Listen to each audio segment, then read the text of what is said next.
राज्यामध्ये निवडणुकीचा निकाल लागला असला तरी अमरावतीतील बच्चू कडू विरुद्ध नवनीत राणा या वादाचा निकाल काही लागताना दिसत नाहीये। कडू दाम्पत्य आणि रवी राणा यांच्यातलं सख्य सर्वश्रुत आहे। आजही नवनीत राणांनी विधानसभा निकालावरनं बच्चू कडूंना डिवचलं, तर बच्चू कडू हे पुढील 5 वर्षात कोणत्या तरी पक्षात जातील असा टोला लगावत रवी राणांनी कडूंना चॅलेंज दिलं। त्यांचं हे चॅलेंज स्वीकारत बच्चू कडूंनीही तेवढ्याच ताकदीने प्रत्युत्तर दिलं।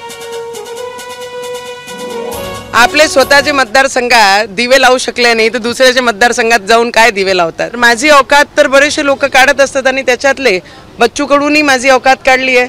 तर एक माजी सैनिकाचे परिवाराची औकात काढणारे लोकांची औकात हा लोक दाखवत असतात। लोकसभेमध्ये सुपारी घेऊन एक डमी उमेदवार उभा करणे, तोड्या करणे, मताचं विभाजन करणे हा सगळा धंदा बच्चू कडूंनी केलेला आहे। आणि लोकांनी सो मोटो बच्चू हटाओ और अचलपूर मतदारसंघ बचाव हा नारा देऊन त्याला आठवलेला आहे।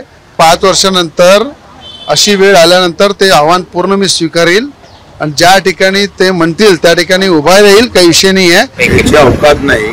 तुम्ही ईव्हीएम मशीनच्या शिवाय मला वाटते पॅडवर तुम्ही मतदान घ्या आणि मग तुमचा नशीब आजमावून घ्या।